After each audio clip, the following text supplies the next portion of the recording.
Hello students, जैसा कि आप लोगों को पता है इस समय हम लोग एनसीईआरटी क्लास 12 के फिजिक्स का क्रमबद्ध रूप से चैप्टर वाइज अध्ययन कर रहे हैं। उसी कड़ी में गॉस की परिमेय जो आप पढ़े वीडियो में, प्रीवियस वीडियो में आप पढ़े हैं, गॉस की परिमेय का अनुप्रयोग, तीसरा अनुप्रयोग आज हम लोग पढ़ेंगे, जो कि एनसीईआरटी फिजिक्स का एक बहुत ही महत्वपूर्ण हेडिंग है और ये 2019 की बोर्ड परीक्षा में पूछा गया था, वेरी मोस्ट इंपॉर्टेंट है। देखिए क्या है गॉस की परिमेय का तीसरा अनुप्रयोग आपके सामने है। एक समान रूप से आवेशित गोलीय कोश के कारण विद्युत क्षेत्र की तीव्रता, एक समान रूप से आवेशित गोलीय कोश के कारण विद्युत क्षेत्र की तीव्रता।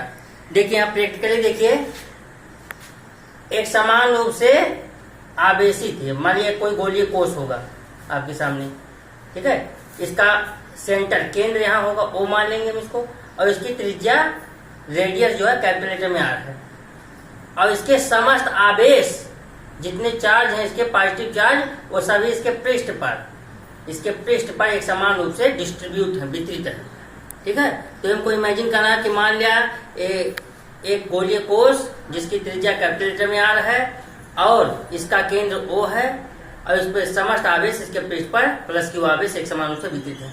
अब इस गोलीय कोश के तीन स्थानों पर इसके बाहर, इसके केंद्र से गोलीय कोश के जो रेडियस है इसके बाहर, सर्कमफेरेंस परिधि के बाहर, और इसके पृष्ठ पर, परिधि पर, सर्कमफेरेंस पर, और इसके भीतर, तीन जगह हमको विद्युत क्षेत्र की तीव्रता ज्ञात करनी है।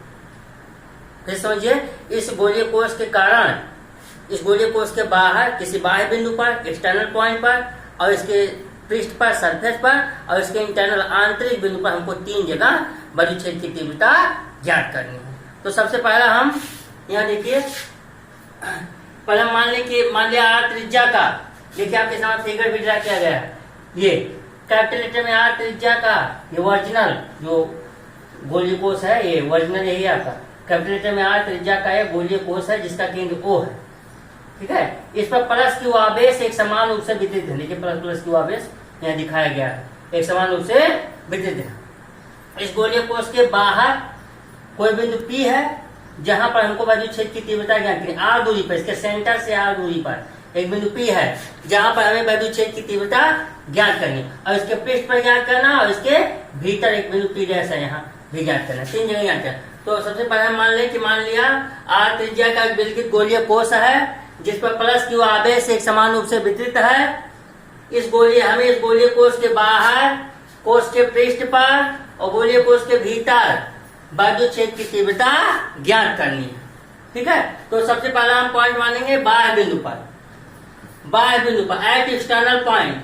हाँ देखिए, बाह्य बिंदु पर जब हम मानेंगे तो जो दूरी R होगी वो इसके रेडियस से बड़ी होनी चाहिए, यानी बाहर वाला पॉइंट जो है R, स्मॉल लेटर में R जो केंद्र से, इस सेंटर से जो स्मॉल लेटर में R दूरी है उसके रेडियस से बड़ी होनी चाहिए, small r greater than capital R, तभी वो बाहर बिंदु मिलेगा। तो इसमें एक ब्रैकेट में लिख दिया गया है small r capital greater than capital में, ठीक।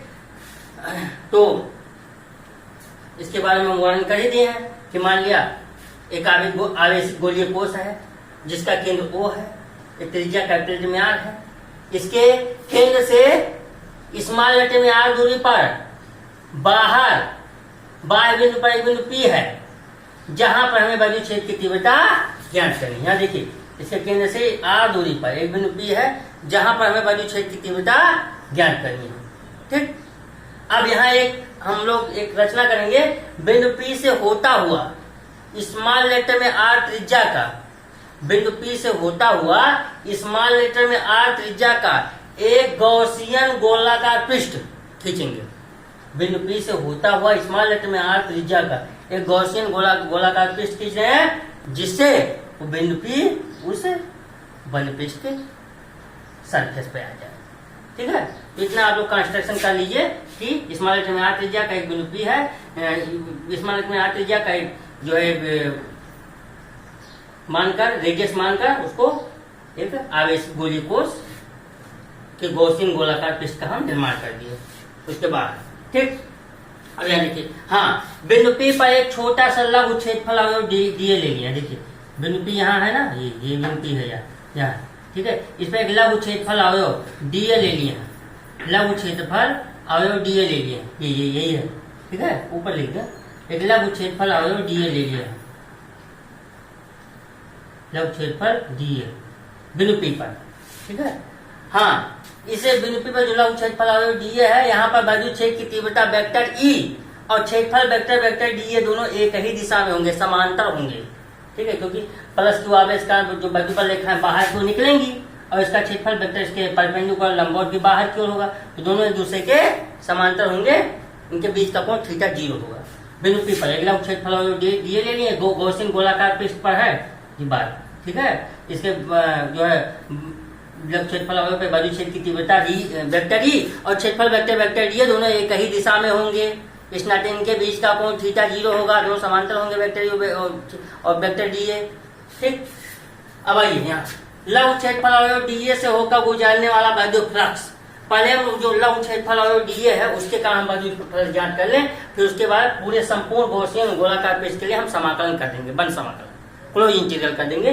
तो पहले हम लघु क्षेत्रफल अवयव डीए से होकर गुजरने वाला वैद्युत फ्लक्स, लघु क्षेत्रफल अवयव आप डीए है, डीए लिए हैं, तो इससे होकर गुजरने वाला वैद्युत फ्लक्स क्या होता है फ्लक्स की परिभाषा से, डी फाई बराबर वेक्टर ई डॉट डीए, और जब जो डॉट प्रोडक्ट होता है क्या होता है, तो इन दोनों के बीच का कोण जो 0 है, तो ई डॉट डीए क्या हो जाएगा, ई डीए काश 0, ई डीए काश 0, काश 0 मान 1 होता है, तो यह 1 यहाँ से मल्टीप्लाई करेंगे तो ये ई डीए ही बचेगा, तो क्या हो जाएगा डी फाई बराबर ई डीए, ठीक। ये केवल लघु क्षेत्रफल अवयव के कारण था, इसलिए पूरे गॉसियन गोलाकार पृष्ठ, संपूर्ण गॉसियन पृष्ठ से होकर गुजरने वाला वैद्युत फ्लक्स, तो आप क्लोज इंटीग्रल समाकलन कर लीजिए, तो डी फाई का समाकलन फाई हो जाएगा संपूर्ण के लिए, और close integral vector E dot DA, तो इसका समाकलन हो जाएगा, इसका भी आपका समाकलन हो जाएगा, इसके नीचे ई डॉट डीए का 0 मान 1 होता है, कौन यहाँ से मल्टीप्लाई हो गए, ये आपका ई को बाहर ले लिए,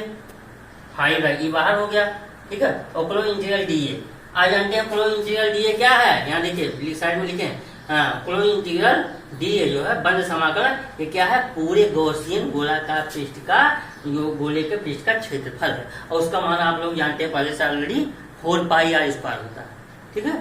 तो क्लोज इंटीग्रल डीए बराबर 4 पाई आर स्क्वायर गोले के पृष्ठ का क्षेत्रफल है, ठीक। यहाँ देखिए क्लोज इंटीग्रल डीए के स्थान पर हम 4 पाई आर स्क्वायर लिख दिए, समीकरण नंबर 1 यहाँ, ठीक। हम क्या पढ़ रहे हैं, हम पढ़ रहे हैं गॉस की परिमेय, तो गॉस की परिमेय का प्रयोग होना चाहिए ना विद्यार्थियों, हाँ, तो गॉस की परिमेय का प्रयोग कीजिए। गॉस की परिमेय फाई बराबर क्या जानते हैं, क्यू बटे एप्सिलॉन 0, ठीक।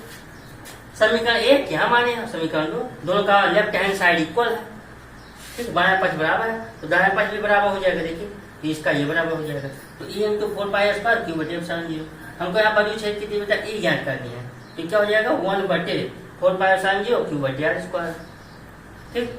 ई का मान यहाँ गया, समीकरण नंबर 3। यही आप कर सकते हैं क्या कि यही बाह्य बिंदु पर आवेशित गोलीय कोष के कारण वैद्युत क्षेत्र की तीव्रता सूत्र, ठीक है। हाँ, ये किस प्रकार बिहेव कर रहा है, किसी बिंदु आवेश का वैद्युत क्षेत्र की तीव्रता जो आप निगमन किए थे, सेम उसी प्रकार का फार्मूला यहाँ प्राप्त होगा, ठीक है। तो यह बाह्य बिंदु पर वैद्युत क्षेत्र की तीव्रता सूत्र, हाँ, जो वैद्युत क्षेत्र की तीव्रता प्राप्त हुई है बाह्य बिंदु पर गोलीय कोष के कारण, इसी को हम दूसरे पदों में आवेश के पृष्ठघन सिग्मा के पदों में हम किस प्रकार इसको व्यक्त कर सकते हैं, किस प्रकार हम लिख सकते हैं, देखिए यदि गोलीय कोष पर आवेश का पृष्ठघन सिग्मा हो, आवेश का पृष्ठघन क्या आप जानते हैं, किसी स्थान पर यूनिट एरिया में जितना आवेश होता है कलेक्ट होता है उसी को आवेश का पृष्ठघन सिग्मा कहते हैं। तो यदि गोलीय कोष पर आवेश का पृष्ठघन सिग्मा हो, तब आप जानते हैं क्यू बराबर 4 पाई आर स्क्वायर इंटू सिग्मा, इसी क्यू का मान आप समीकरण नंबर 3 में रख दीजिए, क्यू का मान समीकरण 3 में रख देंगे तो क्या प्राप्त हो जाएगा, तो 4 क्यू के स्थान पर लिख दीजिए 4 पाई आर स्क्वायर सिग्मा, तो यहाँ से 4 पाई कट जाएगा, क्या बचेगा, सिग्मा को यहाँ लिख देंगे, तो ई बराबर सिग्मा बटे एप्सिलॉन 0 कैपिटल लेटर में आर स्क्वायर बटे स्मॉल लेटर आर स्क्वायर, समीकरण नंबर 4। यही है आपका एक समान रूप से आवेशित गोलीय कोष कारण उसके बाह्य बिंदु पर वैद्युत क्षेत्र की तीव्रता है, दो पदों में, 2 रूपों में, कहा एक ये है ई बराबर 1/4 पाई क्यू बटे आर स्क्वायर स्मॉल लेटर में आर स्क्वायर, ये